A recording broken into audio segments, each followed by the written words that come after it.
good afternoon and good evening wherever you are, and maybe also good morning again because of the time changes all over the world. This is OtunbaHOO anchoring a program called One-on-One with OtunbaHOO. Today, I am here in the studio with, I always bring a special guest for some good reasons. My kind of people, my kind of guests, they're always special. And I have a guest in the studio whom I've known for, let's say, minimum 8 to 9 years now. He occupies so many places in my heart. He's a friend. He's an aburo, which is like a junior brother to me. He's also my senior when it comes to level of education, and I'll tell you why. I stopped with only with BSc political science. He'd gone over to do. I tried my masters for some reason. Well, I will discuss that next time around. But he finished his masters and went on to do his PhD and so on and so forth. You cannot take that away as a recognition, as a sign of somebody who but experience somehow. I'm sure we can also debate that. Today I'm going to get you to meet him in a second. We've also been together on one of the most popular programs in the whole of Western Europe. It's a program that has been running for the last 80 years or more on Ben Television. The program is called You Decide, and he has always been the anchor. It is my greatest pleasure to have in the studio of Heritage, UK, Dr. Segun Johnson. I'm going to get him to introduce himself, tell us his background, and then we can get started. Dr. Johnson, you are welcome to One-on-One with OtunbaHOO. Thank you very much. I'm doing well, and let me start by thanking you very much. I've been meeting many Nigerians, but you are one of the humblest. Oh. I am very glad to be your aburo. You deserve it. I will always submit to you because of your humble attitude. Thank you. Especially towards me, since we have been doing program together. So know that you occupy a very big part of my heart. I appreciate it. And it's my pleasure being here.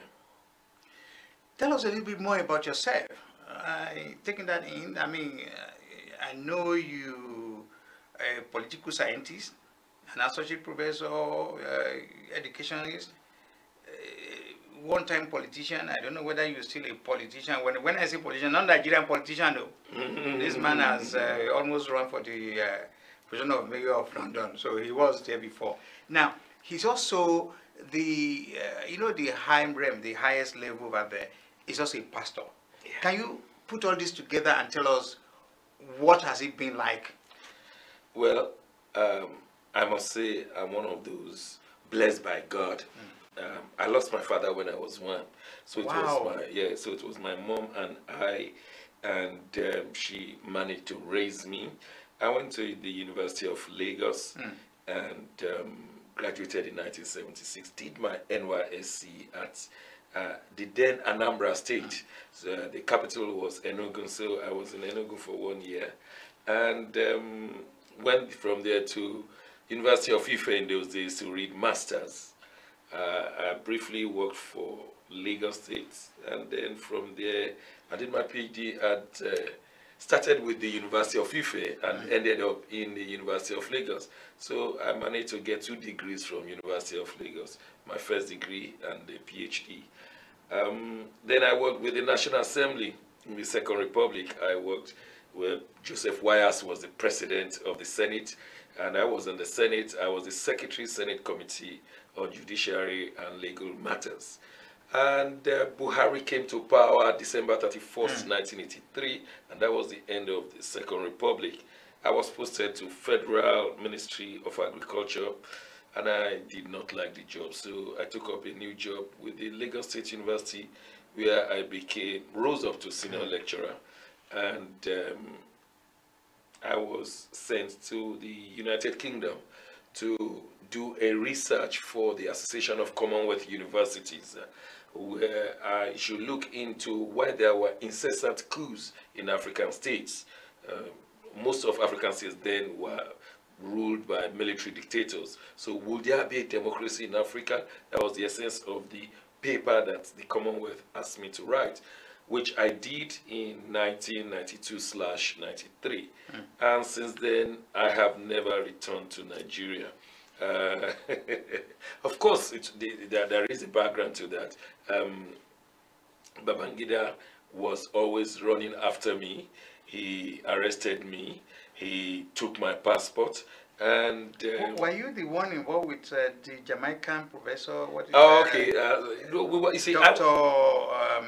Can I? Yeah, I'm trying to remember his name. Yes, he was deported. Yes, he was deported. He was deported to London. Yes. Now, I was a member of the Academic Staff Union of Universities at the national level. Ataru Jega was our Dr. Wilmot. Wilmot, yeah, Okay. Patrick Wilmot. Patrick Wilmot. Yeah, so Ataru Jega was the president then of ASU, the chairman, overall chairman of ASU, and then supported by Maurice Iwu. Now, it's so funny that in our cabinet, we've got two INEC chairmen. The first one was Maurice Iwu. He was our vice chairman. Okay. And then later, Ataru Jega, who was the chairman, the national chairman of ASU, and or as we call him, president of ASU. I was the national internal auditor of the national body. I used to be the chairman of Academic Staff Union of Universities, Lagos State University, but then and they moved on to the national level. So for that basis, Babangida seized my passport, threw me into jail, and so when I came in 1992 to the United Kingdom, I refused to go back, claiming asylum, and because of all of this, the British government didn't have a choice but to give me and my family. Yeah. And it asked So me you are to granted yes, British citizenship. Yeah. So Babangida actually forced me to be a British citizenship, if you want to have it that way. and I was at the University of Manchester doing a research for this Association of Commonwealth Universities when I had the call to start a ministry of the Lord in London. And the rest is history. The church is on and we're doing well. And of course, I've got my own ups and downs, challenges in my life. My wife died in 2003. Oh, sorry, yeah. And so things have, it's not been plain sailing. But we've learned to overcome every challenge. That's one thing I know how to do, overcome every challenge. So every time you're down, you know how to rise. It is just for a temporary period. I can assure you, if anyone is watching, if you are down today, you're coming up tomorrow, except you refuse to come up. You can always come up. I agree with you because I also have a story to tell, but we're not going to use this opportunity to do that. I want to welcome you again. This one of the program on heritage that we have a large number of viewers. They waiting and say, Otunba, who do you bring again? What do you want to discuss? And as usual, my main area is politics. Okay, let's go. Politics, politics, politics. Dr. Johnson, you specialize in political science, and you have just accounted for all what you've done in that area of occupation or studies. The ongoing situation in Nigeria begged for you and I to start talking about how best we move the country forward. Now, let me ask you straight, and I want you to look in the camera. Do you think we should continue recycling the politicians, whether the old one or the present one? I think the country is tired of recycling. And when you look at the trend of events all over the world, the older a politician becomes, the more he knows the nooks and corners, and the more he harnesses his powers and subdue the people under him. So he soon becomes a dictator because he knows everywhere and everything, nook and corner of politics. So we need fresh hands, fresh brains. I mean, technology has advanced more than than we could imagine. And we should be tired of recycling in Nigeria. Unfortunately, the younger ones in Nigeria have been given a ceiling. It's like a fly in the bottle. He doesn't believe there is an outside world, or if he tries to fly out, there is a ceiling. Very soon you will see people like Obasanjo, Tinubu, Baba Konde, Babangida, all of them giving us the next president to vote for. And you and I know that at the moment we have two major parties in Nigeria, APC and PDP. So whoever they bring is the one that we will vote for. I mean, you either vote for one of them or you have nothing to vote for. Or like they say, the third force. This third force, we don't even know. We are told of the national intervention movement. We still don't, we can't put face to it. They've not spoken out. We've been seeing bits and pieces. But we need to see them, hear them, assess them. All we see is that they are a pressure group, but they will present political. You cannot be a pressure group and present a presidential candidate. A pressure group, by easy definition, and you can go and get that one in the university. A pressure group is not a political party. That's a right. pressure group does not seek to have power. A pressure group only seeks to change particular policy of the government, like the Nigerian As a watchdog. Yes, thank you, as a watchdog. And like the Nigerian Medical Association will want a policy to be done by the government. That's a pressure group. So if this national intervention movement is a pressure group, it's a no-starter because it's not going to ask for power. Only political parties ask for powers, especially in the Nigerian Constitution. It does not allow for independent candidates. You must be a member of the people, and that is why we have 83 political parties in Nigeria and many political associations still looking to be registered as political parties. It does not make sense. Isn't that all a case of how lazy we are, how we only believe it has to be me or nobody else, that we do not have a collective interest of the country? You just said it. Most of the pressure group I know, they don't concern themselves with the business of wanting to be a watchdog. You see, why is that? We have not been tutored on the democratic process. We have not been tutored. When we got independence in 1960, and you were before me, I was there. Maybe you were a teenager then. Yeah, I was there. I was 6 years old, and we looked forward to a good Nigeria. But we were not taught the essence of democracy. I later became a student of democracy within political science. Even I had to write a book for the Association of Commonwealth Universities, which I've since submitted. And I discovered that we were not prepared at all. Yes, we were told to vote, but what does democracy involve? What if we shortchange democracy? What if we short-circuit democracy? Can anybody say, no, this is not democracy? Now, look at the people we have. They tell us what to do. We either do it or not. And where we don't want to do it, they can either give us the carrot, take 500 naira, take stomach infrastructure, or you take the stick. So it's between the carrot and the stick, then the democracy is shortchanged. On your question, pressure group, we still don't, the pressure groups only fight for their money. It's only when there is money. When we were the leaders of academic staff union of universities, we went beyond salaries. We were asking for the democratization process of the nation. We were asking Babangida to get out of the place. Even when we were students, we were in Students' Union at the University of Lagos Students' Union, we were asking issues beyond bread and butter. We were asking for the nation to be properly governed. But these days, people have been reduced to, especially pressure groups, have been reduced to bread and butter situation. Once I get my own bread, get my own butter, shut up. Otherwise, you'll be killed. Otherwise, so people do not understand what democracy is all about, which is the ability to govern according to the law of the state. That is democracy. And we have not seen that one. I know you as a person, most of the time you are shouting the rule of law, the rule of law. And when you invited me to this program, I was thinking, what will I bring to the table that Nigerians have not heard, or people living in the Western world have not heard? And there's only one thing I can just bring, and that is the word justice.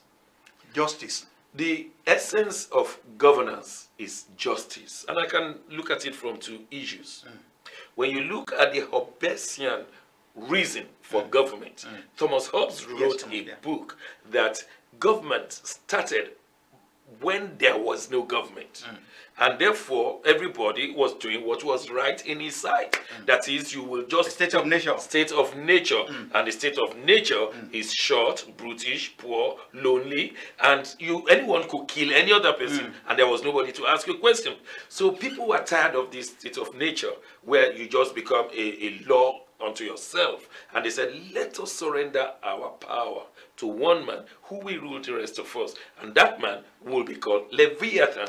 So the Leviathan was in charge of making the laws, executing the laws, adjudicating the laws. And if you messed up, the king will deal with you. That was the position of Thomas Hobbes. And so we call it the Hobbesian government. Now, when you relate this philosophical understanding to our situation in Nigeria, all of us have submitted our power to the federal government, the state government, and the local government to use our collective powers on our behalf on economic matters, on security matters, on welfare matters. All of us submitted our power. And then those in charge of our power, we could remove them after 4 years. We could ask them to stay for another 4 years. But they have to listen to us. Now, we put, just for example, Buhari there for 4 years to take care of our security, to take care of our welfare, to take care of our economy, and then he is quiet on most issues. He is not performing on most issues. Then we are in serious trouble, because don't forget, according to the Hobbesian government, we have all surrendered our power. I cannot just go there and start controlling everybody, because I've submitted my power to my local government, to my state government, to my federal government. So I am in limbo, as it were. Yes, I agree. We are in limbo because, like Riley said, we have, in fact, you can even say we have subjected ourselves to all this kind of what is happening to us. Because we have no way out. It's just like we have been captured. But if I ask you, what can we do to correct these anomalies? One, is it to wait for one person who will write letter to the government and list most of what he is also not capable, most of what he has not also done, but you just want to become somebody? I see what you are doing, even though he, like I said, he was there before for 8 years. Traditionally, you are laying foundation for your children. Because also in political science, some of all this what we are talking about is also like we're coming from each and individual home. You understand me? But we have someone that wrote a letter many times over to different government who did not talk about himself, who did not lay foundation. So the question is, what do you take of President Obasanjo's letter?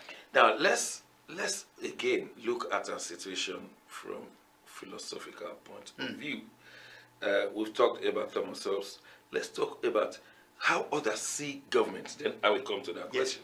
Now, Jean-Jacques Rousseau, he wrote that there must be a social contract between the governor and the governed. Yes. And that where this contract is operating, the governor has a job to do to provide security, economy, welfare, and where he cannot do it, he should resign and go or be pushed out, one of the two. Now, as a social contract is legally binding, and therefore nobody can say, oh no, I can do whatever I like. The way we have seen governance in Nigeria, there has been no social contract. The people are on their own trodden, yes. and the leaders are on their own, stealing all the money. Now we have seen that people steal the collective wealth, and we don't have to use many factors to determine that. We see how people stole our money over the years, and they're still leaders up till today. And so there is no social contract, there is no umbilical cord between the governor and the governed. And maybe we need to do a bit of teaching, which may be more political. What's the difference between power and authority? Because these are the basis of our discussion to determine what democracy is, to now look at the position of letter writing and the rest. Power is the ability of Mr. A to tell Mr. B what to do, C, whether he likes it or not. That is, if Mr. A says, Mr. B, sweep this floor, Mr. B better do it, otherwise he will make him to do it forcefully. That is power. Now, what is authority? Authority is a relationship between the governor and the governed. So he doesn't have to use force. He needs only to tell him, like a father would tell a son, what to do. Yeah. Thank you. Could you please sweep this floor? Simple. And the authority, that relationship will make him do it. Or we need both. We need the power, that is someone to use force for people to do what is right. Double yellow line, you don't park on it, and we all respect it because there's a reason, because that place is dangerous to park. So don't park your car on double yellow line. That is authority. I will simply obey it. I am not forced to do it. Yeah. Now, if I decide to go wrong and park on double yellow line, the authority will come, give me a ticket, to remove the car by force, pay a lot of money to get my car back, or even crush the car. Now, that is, I'm just trying to show what power is, what authority is, and the last one we can equally add is influence. You are my friend. You don't have power over me. You don't have authority over me, but you can influence me. In fact, the way I look at your blue attire can influence the way I dress tomorrow. And influence can be very strong because there is no power, there is no authority. Now, all of these must be understood by the governors and the governed. And so when we see that our social contract is not being fulfilled, then the people must understand what is their power. What power do they have? The power they have is in the PVC. The authority to vote, that's your power to get him out. But you have also a relationship between the governor and the governed. You have a relationship to tell your MP, to write your MP, to influence your MP to do the right thing on your behalf. These are the things that we need to do. But nobody taught us of power, authority, influence concepts. We are just voting and going back and waiting for another 4 years to remove. So what Obasanjo did was what we do in the Western world. I mean, we write our MPs every day. This is how I want you to vote. They do the same thing in America. That's what they do. Everyone is writing a letter. But in Nigeria, we've left letter writing to Obasanjo. Only one person. To only one person. On behalf of 180-something million. But I tell you, the reason, maybe the Postmaster General will never let your letter get there. Obasanjo got his letter to Asoro, not through the Nigerian mail system, but through cameras, through television stations, newspapers.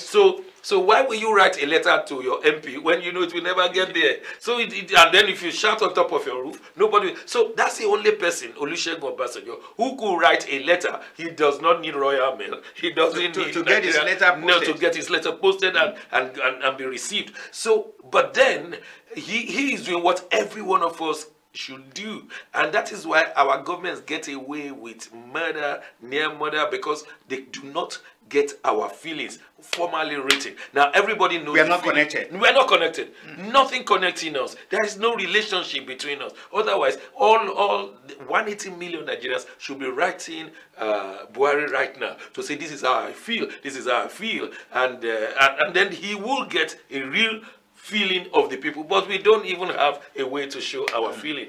So if you want us to go to the contents of Obasanjo, yeah, I wanted to ask that's the next question. Should we now look more closely at the message or the messenger?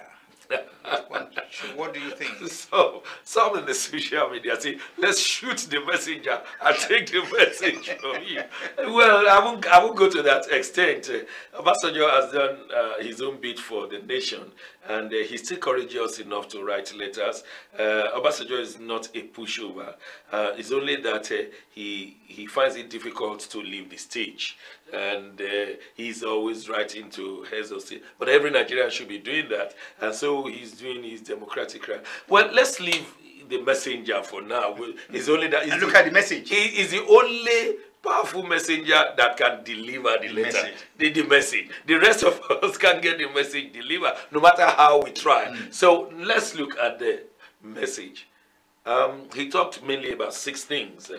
He talked about security. He talked about the poor economy. He talked about the blame game. He talked about nepotism. He talked about different issues affecting almost every Nigerian.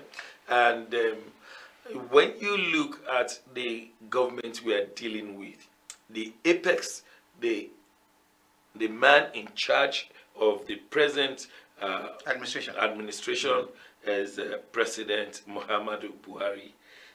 In my opinion, Buhari is not mentally capable of running the affairs of Nigeria. I mean, he doesn't have the grey matter. This one is not trying to... Anything personal? No, nothing personal at all. He doesn't have the intellectual capability. So even when you are... He said it himself. He said the very moment they are saying they are Chrch at economic meetings, he just switched off. He said it himself. He said, I don't care about all the Chrch, that is all the concepts and the difficult... he doesn't care about that. He said it himself. So that informs me that the mental ability of Buhari to run a vibrant nation like Nigeria, that the rest of Africa anchors upon, is not there. Is not if it's an indictment, it's an indictment of those who impose him on APC. And at the moment that PDP was floundering, and in 2015, the alternative was people to vote for anybody APC put there. In fact, Obasanjo said at that time it was anything but Jonathan. I mean, anything but Jonathan. Now he has seen the consequence of anything but Jonathan. Now, when you look at so many things, Buhari should not be there. He's not mentally capable. He's not medically fit. I mean, all of us were just praying for him to live from day to day. We still don't know how much of our money that is spent to be alive again, because he was almost dead and he was brought here several times and now he can walk around. So we thank God for that. But is this the man who can afford to move from place to place to speak on issues, to discuss? Now, most heads of state, they are in Davos as we speak. Who is representing us there? OtunbaHOO. Because he could not go to where the World Economic Forum, where Trump is there, Theresa May, all the top people are there. Well, but good enough, he sent OtunbaHOO, who will understand all the Chrch they're speaking there. But he is going to AU for discussion. And when you look at that apex man... Is he not the AU? A friend told me that there's a collection of Deadwood's African... Of course, because the mean age of them is 73. All those who... Oh, I'm sorry. I'm delving into the Septuagarian area. Yeah. You are free. You soon get there. So of the average age of those who will be meeting at the AU will be 73, and you know, nobody knows his age. I mean, Buhari in his INEC paper it was 74, but he said recently, no, I think I'm 75. Then Obasanjo congratulated him to be 78. So nobody knows. I mean, I will forgive him for that. I mean, that's not his fault. But but there's no difference between the person congratulating or missing up the age. Yeah, we have also seen that also one of our former presidents also celebrated 75 about 2 or 3 times. You know, so what are we talking about? So, you know. Now, Dr. Johnson, because of time and we still have a long way to go. Now, let me ask you, or let me share this with you, and this is a worrying aspect of our discussion today. I went to pick my daughter. She's 15 years old. I went to pick her up from a meeting yesterday from one of the town halls. the town hall where I live. And on getting to the car, and I say, how was it? How was the meeting and everything? And the girl said to me, the meeting was about planning for the next 30 years because it is like she's 15 now, that the convener believe that in another 30 years they will not be around, so they want to start getting them ready. Do we have this kind of background? Let me tell you, many times I was like, you understand me? When she said that, say the people, in fact, the constituency rep was there, the mayor, everybody was there talking about 30 years from yesterday. let me tell you something. You understand the... Many times I listened to David Cameron when he was a prime minister here in Britain, and what he said many times was that I will not allow my grandchildren to ask me in future, Grandpa, what did you do to get this country ready for my generation? Wow. Yeah. That's what David Cameron, he was always saying it. The difference between Western world and underdeveloped world, unfortunately, categorize Nigeria as one of the underdeveloped, is that the Western world, they think about 2 generations ahead. The underdeveloped world thinks about 2 generations behind. So we see that while what Buhari has done was to run after all those who stole our money in the last 2 generations. That's all what he's been explaining, how we have not got good airport, how the Jonathan administration did not do this one. So one world talks about the next 2 generations ahead. The other world is talking about the last 2 generations behind. And so you can see that we always look backward, never looking forward. Let me give you one example. I flew straight into Muritala Mohammed Airport last year, and the new parking slot has just been done, you know, the new parking place. That parking place is about 2 generations backward. Now, the entrance or the outlet is so narrow that they have to get an officer to be directing who goes first, who returns. You have to travel to get to talking about 2016. Yes, 2017. Oh, 17. 2017. Yeah. So that the airport parking slot that they built in 2017 is not fit for purpose, whereas the one they built here many years ago, you don't even need to see anybody, the entrance, the outlet, everything working with machine, with technology. Even when you pay, you are registered. Now this one is not in any way or shape any technology. You still have to manually pay, you still have to manually be directed into and outside of it. You have to get yourself, I mean, that airport parking space at Muritala Mohammed is the worst form of backward thinking anybody could do, any government could do, and yet this was done to relieve. That's just one example. When you look at the schools we built in 2018, Otunba, the schools we build, the primary, the secondary, the universities, they are not the schools that should be built 50 years ago. I mean, the schools we see in the Western world, they are taking care of the next 100 years in terms of technology, in terms of departments. But look at the mushrooms of primary school, secondary school that and universities that we're building. They are still of the 18th century universities. So how can we move ahead when everything is always backward, not forward? That is our challenge. That's why your daughter went to a meeting of what will happen in 30 years, because she will be 45. Yes. And she will, at that age of 45, she will be preparing for another 30 years ahead. She will not be preparing for herself. I mean, we tend to be backward looking, fighting backward. We never engage anything forward. The one that was profound to me is that of course she's 15. She wasn't the one that organized the meeting. It was their teachers and people at different level that were there thinking ahead. You've explained that. Now, Dr. Johnson, we have been many times on You Decide on television. We have caused and all that kind of thing. Our program is one of the most popular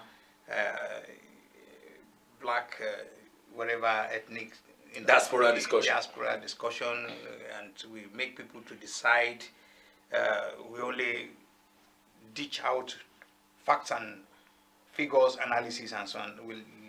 And to be very honest with you, the response in the whole of Western Europe is great, because I noticed that people will come from Belarus, they will come from Hungary, they will come from Italy, Spain, and all that kind of thing, from Germany. Do you think it is high time, judging from the records of these two major political parties, that I can summarize and say they have messed up the life of Nigeria, the Nigerians? They've not done us any good. The records is there that they keep perpetuating these atrocities because it's cheaper for them to keep everybody in perpetual poverty, because it's cheaper for them for re-election. Every time they keep you in poverty, now some political parties are saying they're not going to spend naira. They want to go spending dollars and euros. And for some reasons, for anybody, you just also tell our viewers the different, what govern and to be governed and all that kind of what it means. Now, it is the highest insult we also have to bear, that a governor will say, I'm the inventor of so much infrastructure, because what the people just want is just to get a bag of rice and eat it for the next 4 years. They can do whatever they... Don't you think it's high time now for people like you? Well, again, I'm not yet going to departure lunch, but I can tell you. So, don't you think it's high time for our youth to come up with an alternative? Because I still see them, maybe some of them are still in slumber. Can we use this opportunity and say to our young people and say, why is it difficult for you to come up with an alternative? Having used the illustration of my daughter, you understand me? Because most of these people are talking about, the youth are almost 3/4 of the population. So what exactly is that? What's your advice? Okay, there are two concepts that must be taken into consideration. One, Commonwealth. We tend to lack the concept of Commonwealth. We embrace individual wealth. Whereas, if you want to run... Even if it's a stolen one? Even if it's a stolen one. Okay, you need to say that, please. Yeah. So let us now, you see, we were raised in a society, I'm talking of before the advent of European democracy. We were raised where everybody is unto himself. It's individual wealth that we used to know. You go to your farm, make your own food, get your own money, and let the other person go to his farm. But we tend not to understand what is commonwealth. Collective. That's collective. Yeah. So even when you look at Europe, why is it that they pay people who are not working? They pay their house rent, they pay for their electricity, and even a stipend to eat. They have the understanding of commonwealth. And if you work, you must pay tax, so that it's in a pool that we spend for everybody. We still don't have that as part of our living. So the new generation, or I call them the now generation, they are now. Now, yeah. The now generation must have what is called commonwealth, that this money belongs to all of us, whether it's through oil, whether it's through taxation, whatever way it has come in, this is commonwealth, and it has to be spent equitably for all. Once you have that concept on, then it will be easy for you to say, look, the second concept, it will be easy to say justice. Look at the government. We have the legislature that makes the law. So we are paying a load of senators and House of Reps just to make laws, for you to know how justice is important in governance. Then we have the executive, headed by Buhari in the case of Nigeria, that must execute, put into action all those laws, economic laws, political laws, many laws. And then finally, we have the judiciary, which interprets the law and which adjudicates the law. Just for you to know that when we talk governance, we're talking justice. If you remove justice out of governance, it becomes rubbish. Yes. So have at the back of your mind that everything we say or do in government, in governance, is justice. So if we have fund, which is Commonwealth, and somebody say, let us build a university that is of 10th century, the next thing is that why should we spend money like that? Why should our Commonwealth not forward looking? Why should we spend our Commonwealth like the 10th century university? I mean, immediately that will be injustice. Now, when you apply this to someone has been put in charge of money in a ministry, say Minister of Finance or Minister of Education, and then the money is being stolen by one. Number one, why must you steal a Commonwealth, which is not your father's money? Now, secondly, where is the justice if you steal even 1 penny out of that money? There is no justice. If you mismanage the fund where you have not spent it for yourself, but you mismanage it, you do the wrong things with it, it's still injustice. So when you look at the concept of justice, there is economic justice, social justice, and political justice. Like when you look political justice, when you look at the last Ondo State election, you said one candidate cannot contest until 2 days to the time. So what justice is that? So he only has for less than 48 hours to, of course he lost the election. I'm not campaigning, I don't know Akeredolu, but I'm just thinking of political justice. So there are different arms of justice. You see injustice, the way we raise our children, the way is an injustice. The way we deal with women is an injustice. The way we deal with disabled is an injustice. Look at the correction of justice that they do in this country and Western world right now. For instance, right now the topical discussion is how to pay women equal amount for the same job with men. You see the level of justice we're talking about. Then they talk of why do you in a serious position use that to oppress women, and these are the level of justice they are talking about. We have not even started about how to spend the Commonwealth with justice in it. Why will you do Lagos Ibadan Expressway with so many potholes, with so many, and you call that justice? You are killing the time people. Of Obasanjo. Oh, before, during, and after. I mean, we cannot do the only one main road that leads 57 years on. Is impossible. That is injustice on its own. Talk less of linking the west with the south, the south with the north. I mean, injustice. Why will we spend money for a railway line from Kano to Maradi in Niger State if it has not got Fulani connotation inside of it? Why will we spend money without thinking, is this justice? Why should we spend money recklessly, not thinking of the Commonwealth and the basis of justice? I mean, here in this country, if you do something without justice, your friends will say, resign. I'll give you an example. We used to call it convention because you not even be that. Within a short period, your position is no more tenable. And your friends will tell you, not your enemies. Look at Margaret Thatcher. Margaret Thatcher was doing very well, at least depending on where you are.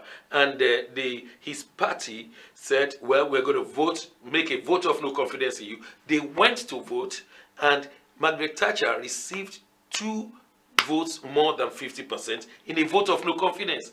So they said, Margaret, you must go. She said, I won the vote of no confidence. I won by 2 votes. The party said, no. They now show her the writings on the wall. No, yes, they said 2 votes is too marginal, which means any day 2 conservative members decide to vote against you, then we're gone. Then that policy will never. So she said, in any case, I won. I'm going to stay. She went home. What did Dennis, her husband, say? Dennis, Margaret's husband, said, Margaret, let's leave number 10 for them. Say, but I won, Dennis. Dennis said, well, not with 2 votes. You cannot win with 2 votes. That day, Margaret resigned. Look at David Cameron. David Cameron put his prime ministership on Brexit.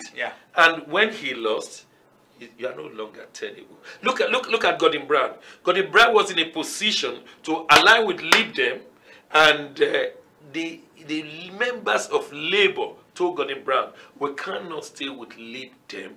We lost the election. Leave number 10. I'm telling you that your people, your friends, your family, in a proper democracy, where they understand Commonwealth, where they understand justice, your friends will tell you, in our own case, oh, they are my enemies.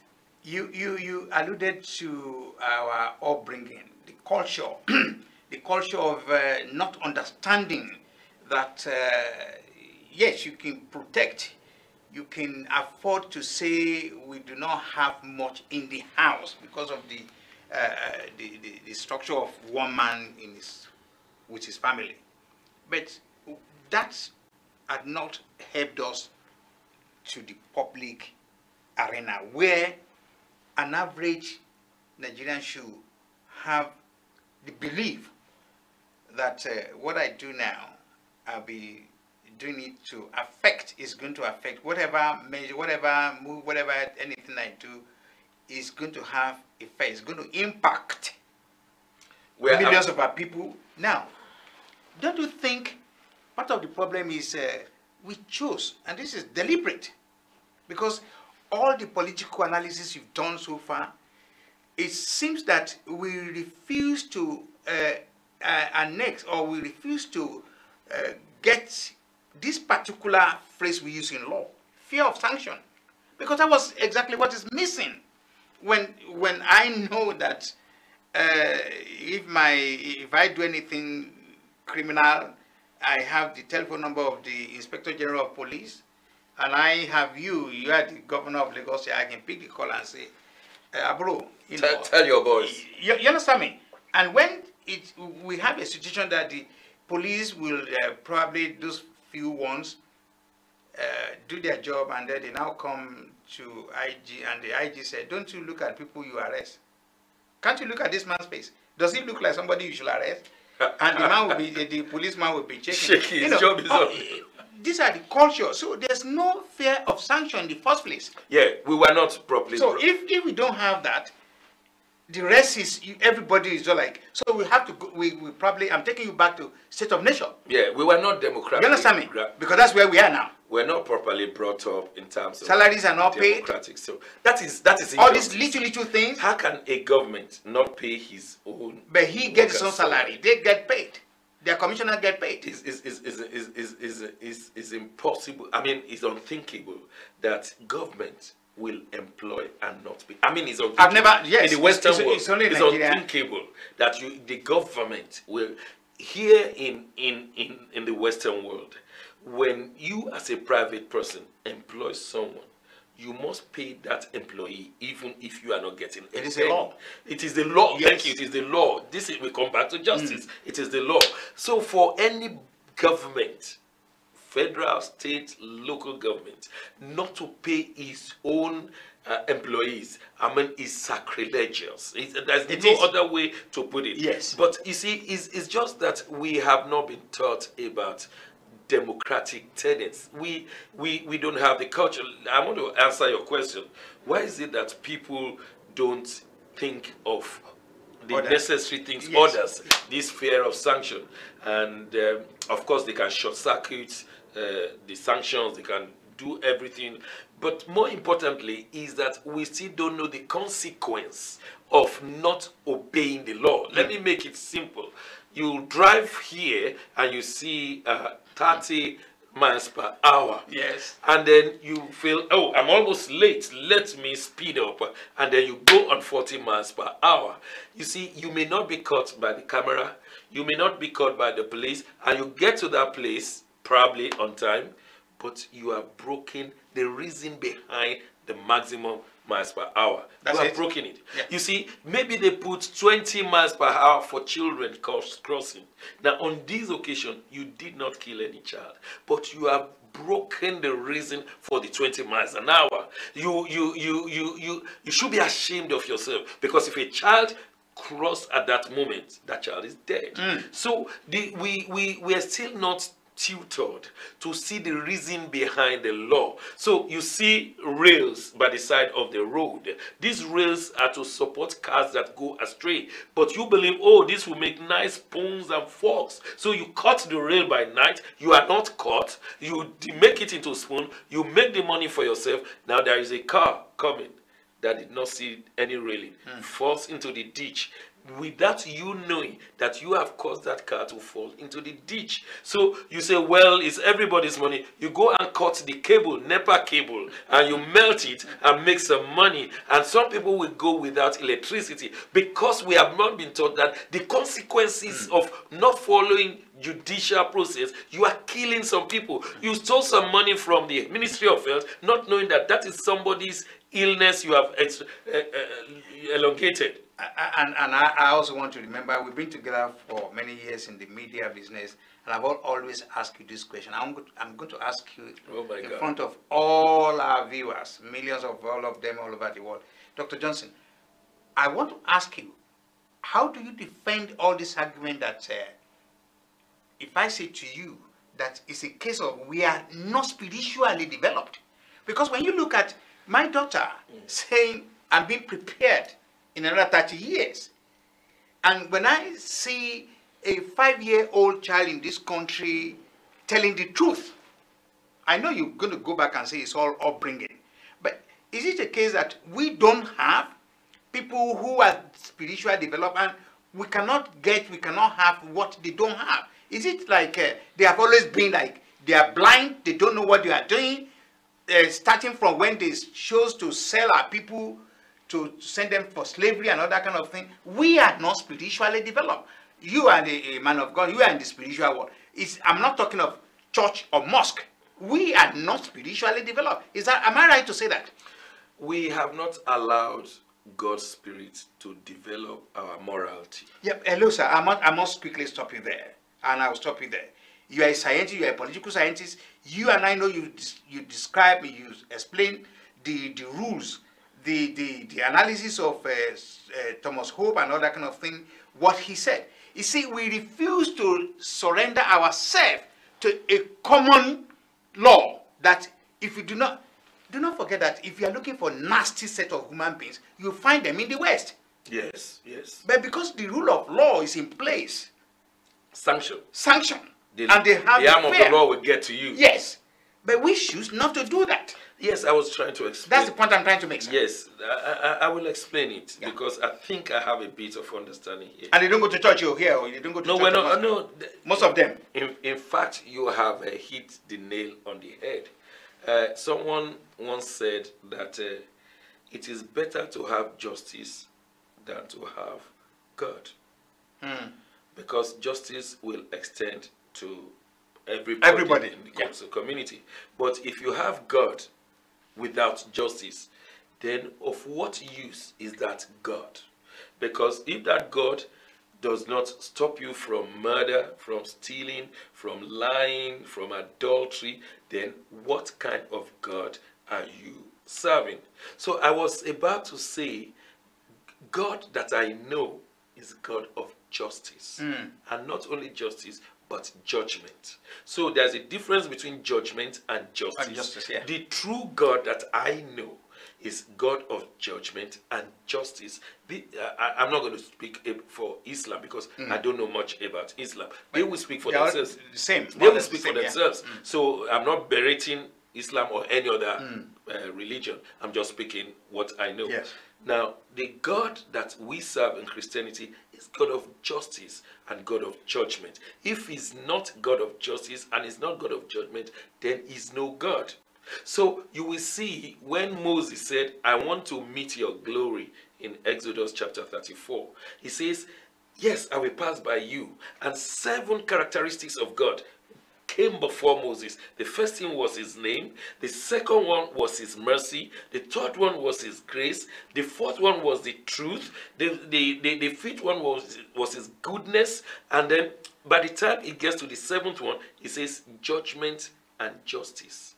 The 6th one was loving kindness. But the 7th one was just judgment and justice. So there's a difference between judgment and I will make it plain in a second. So God is the God of justice.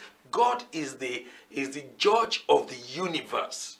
So if we human beings refuse to adapt to the justice of God, then we are not performing. So you are right to say we're not spiritually developed because we are being ruled by a God of justice. Now, what is judgment and what is justice? Judgment, like you know, like every court, will pass judgment. That is a sentence. It will sentence whoever is wrong and whoever is right. He's a God of justice, and is a God of judgment. Justice is showing love to your fellow human being, and where you refuse to show love, then you have, that is injustice. So you need to know that one, that judgment is a sentence, punishment straight away. But justice is the extent to which you show love to your friend, to your neighbors. So you are expected, when you see the cow of your enemy, you are expected to take that cow, or to of your neighbor, take that cow back. Don't slaughter it and eat it. When you see the farm of your neighbor, don't let your cow run over that farm, destroy his own livelihood. That is justice. And insisting they are doing the right thing. And insisting you are there doing right. So you must know that if you are a spirit-filled person, the God we serve is God of judgment and God of justice. And it's in the Christian Bible, you'll find it from Genesis to Revelation, where when Abel was killed by his brother Cain, there was a judgment on Cain.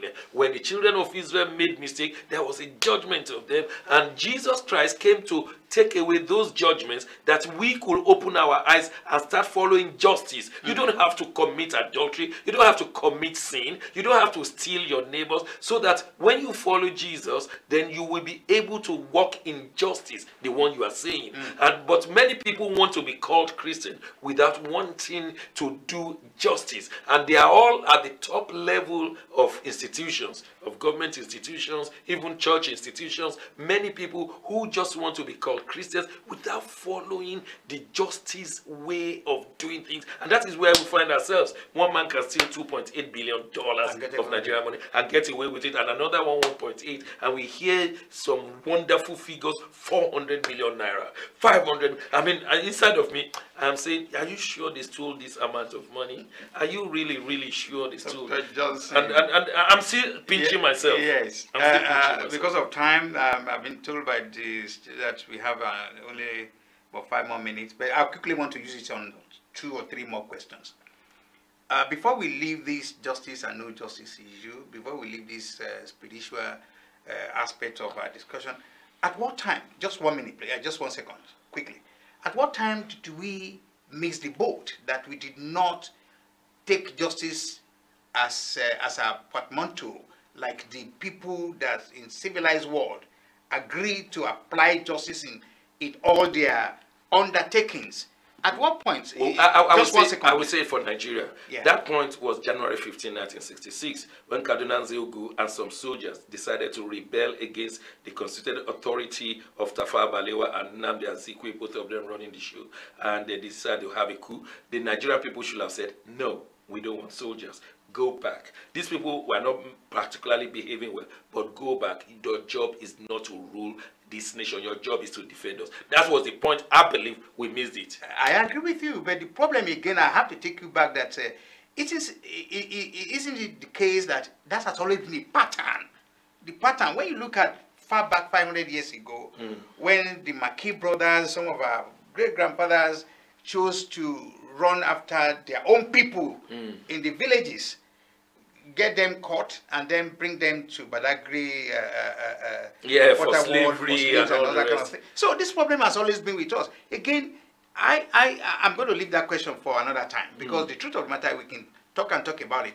I still believe that we are not spiritually ripe or ready because of many other spiritual issues. But let me quickly give an example. Do you understand what I'm saying? Yes, I know. The lecturers at the University of Lagos many years ago were striking, and Yakubu Gowon said, I'm going to sack all of you and get out of the university accommodation. All of you get out. And the lecturer said, yes, we'll get out, and bring your soldiers to teach the students. So Yakubu Gowon's hands were suddenly dropped. He said, who will you go to teach engineering, teach political science, teach economics, teach medicine? So he did not have a choice. Because the lecturers united and said, we will get out of this accommodation. We will go and drink water and leave you to your university. Go and get your khaki boys to go and teach them. The man reversed. So if on January 15, 1966, everybody said, no, Kaduna Zogu, we know you meant well, but can you get back to your barracks? We will not be here. And to support what you just said, a couple of times we have done that in Nigeria. I remember when the ovation was so loud that Ali must go, IBB must also go. It worked. But the fear, like I said, the fear is from somewhere which we don't have enough time to discuss today. We need to round up now. I want to ask you the last question. And again, it's just going to be 1 minute. I don't want us to leave without talking about a quick word about the structuring. Now, it's now, I think the APC, the present administration party in power, are now, I think they use their reverse gear. In the last 24 hours. In the last 24 hours. Yeah, after all, yeah, okay, we are going to restructure. What do you think we should quickly restructure? 1 minute. Well, mainly, it should be constitution and constitutionalism. A constitution consists of basic laws with which the constituents, that is Yoruba, Igbo, and all the other groups, what they will agree, how they will agree. It has to be people's constitution. Yes, that's what we are saying. That these people have to come to the table to say, this is how we want to be run. So the constitution cannot remove the constituents. The people are the constituents. The various, so they must, then once we get that basic law, then we now say constitutionalism. That's the motto. That is how it is. The engine. Yes, this is how we run it.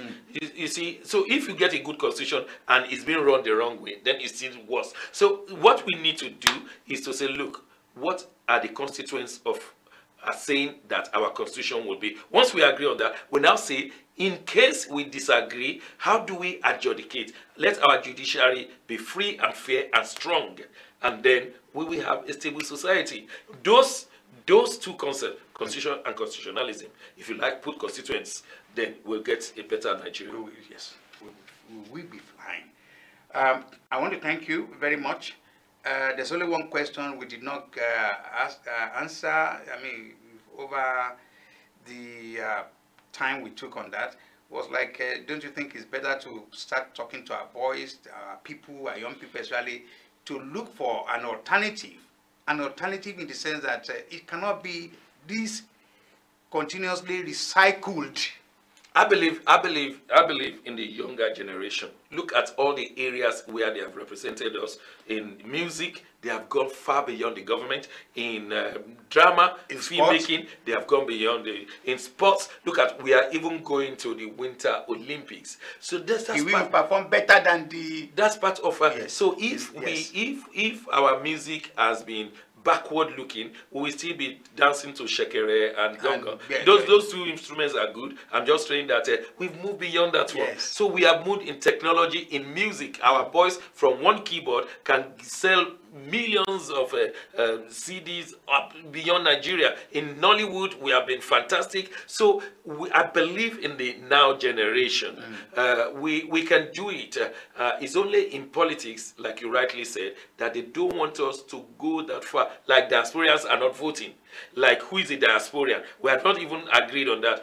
Are my children diasporans? Are my grandchildren diasporans? We need to agree on that, and then we need to give them votes if they are. These are issues, but they don't want us to discuss that. That's why diasporans in 2018 are not voting. So, Otunba, but we have people who are trying to cover us. And we are also agreed that it is your duty and mine to continue enforcing the business of dissemination of information to our people. That's what we're doing here. And we should continue. I want to thank you.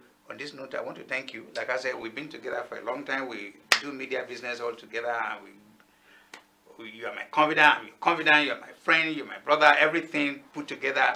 It's been my pleasure having you on my program. Thank you. One-on-one with OtunbaHOO. I look forward to having you because, like I said, I'm not tired of having repeated.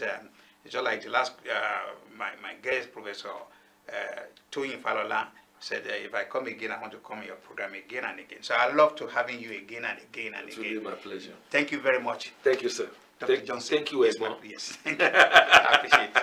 Thank you, Egmont. So, that's all I have for you today, and another day you get to know in advance. We're going to let you know who is going to come on our program. But be sure it's going to be informative. It's going to be people who knows what they are talking about and what we need to do to change the rotten situation in Nigeria. Thank you.